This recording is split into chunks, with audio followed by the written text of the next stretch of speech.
अभी सब्सक्राइब करें हमारे YouTube चैनल ईश्वर टीवी को और देखिए वीडियोस सबसे पहले।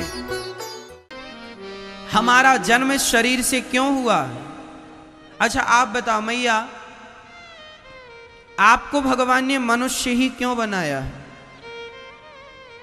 क्या आपके पास इसका उत्तर है? आपको भगवान चींटी भी तो बना सकते थे, हाथी भी तो बना सकते थे, गधा भी तो बना सकते थे, कुत्ता और बिल्ली भी तो बना सकते थे, चिड़िया भी बना सकते थे, पक्षी भी बना सकते थे, पर आपको भगवान ने मनुष्य ही क्यों बनाया? कभी विचार किया है? नहीं, हम बताते हैं। एक्चुअली आप लोगों ने बहुत पुण्य किया है मैया। उस पुण्य के बल पर भगवान ने आपको और हमें, लिखा है ना रामचरितमानस में, बड़े भाग्य, बोलो, बड़े भाग्य मानुष तन पावा, सुर दुर्लभ सद ग्रंथन गावा।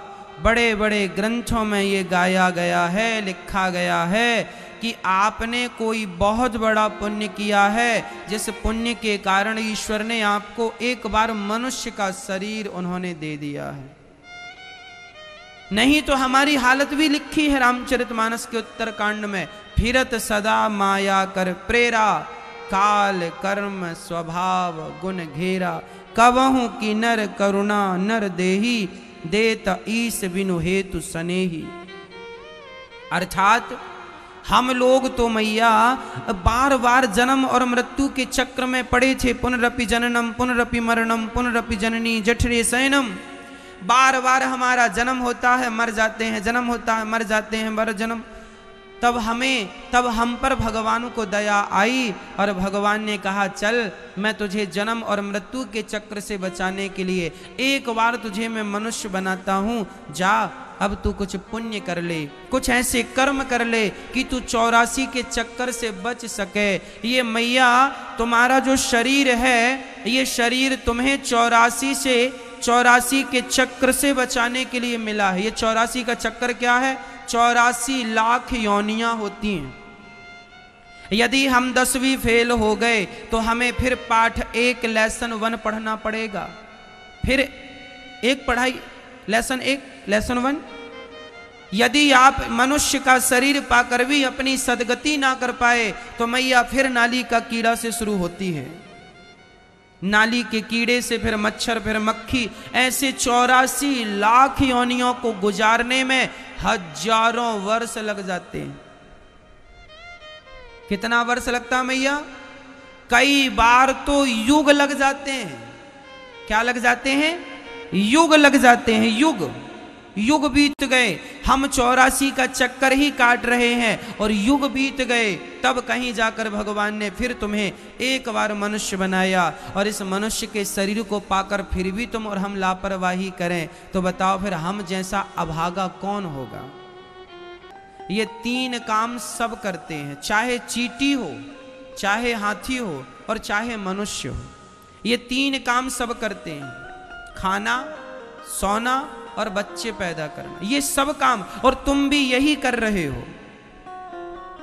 यदि मनुष्य होकर तुम केवल सो ही रहे हो तो क्या तुम्हें मनुष्य का शरीर सोने के लिए? सोने के लिए तो कुत्ता भी सो लेता। यदि तुम खा ही रहे हो दिन रात तो खाने को तो बंदर भी खा लेता है। बच्चे ही पैदा करना है, सुअर तो एक बार में 12-12 बच्चे पैदा कर लेते हैं। तो कोई बड़ी बात नहीं है। ये 3 काम सब कर रहे हैं, सबके लिए सुलभ है। लेकिन फिर भगवान ने हमें मनुष्य क्यों? यदि 3 काम ही करने थे तो हम ये 3 काम तो किसी भी योनि में कर सकते थे, किसी भी शरीर से कर सकते थे। लेकिन इस शरीर को भगवान ने इसलिए दिया है कि इस शरीर से केवल भगवान को पाया जा सकता है, उस ईश्वर को पाया जा सकता है, उसकी आराधना, उसकी उपासना इस शरीर से की जा सकती है। जबकि कुत्ता बिल्ली के शरीर से भगवान की उपासना नहीं की जा सकती। सत्संग इस शरीर से किया जा सकता है, जबकि कुत्ता बिल्ली के शरीर से सत्संग नहीं किया जा सकता।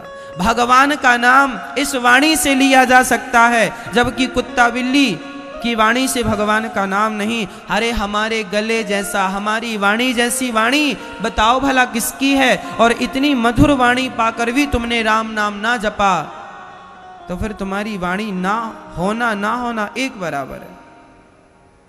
इसलिए कहता हूं मेरी माँ, अपनी इन कानों से तुमने भगवान की कथा ना सुनी तो क्या सुना, इन आंखों से बिहारी जी का दर्शन ना किया तो क्या किया, इन पांवों से चलकर वृंदावन ना आए तो कहां गए, इन हाथों से दान पुण्य नहीं किया तो क्या किया, क्या किया? फिर हाथ तो बंदर के पास भी होते हैं, हाँ या ना?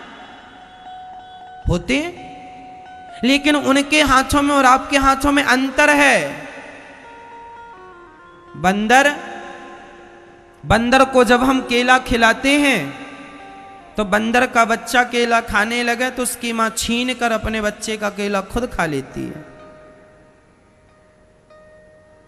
बंदरिया का बच्चा यदि केला खा रहा है और बंदरिया ने देख लिया तो वो केला खुद खा लेती है उससे लेकर। उसके अंदर परोपकार की भावना नहीं है कि मेरा बेटा है भूखा है वो खा लेना, वो जानवर है, उनके अंदर इतनी बुद्धि नहीं है। वो ये नहीं जानते कि ये मेरा बेटा बच्चा है तो ये भूखा है। वो गले से लगाए रहेगी अपने बच्चे को, इतना जानती है मेरा है, गले से चिपकाए रहेगी, पर खाएगा तो कुछ खाने नहीं देती है, छीन के खुद खा लेती है। ये बंदरिया का स्वभाव होता है, हम रोज देखते हैं। अर्थ क्या हुआ मैया? हाथ तो बंदर के पास भी होते हैं, लेकिन उनके हाथ कभी परोपकार के लिए बढ़ते नहीं हैं। यदि मनुष्य का हाथ पाकर भी तुमने इन हाथों को परोपकार के लिए नहीं बढ़ाया, तो फिर बताओ कि इन हाथों का इन हाथों में और बंदर के हाथों फिर क्या अंतर है?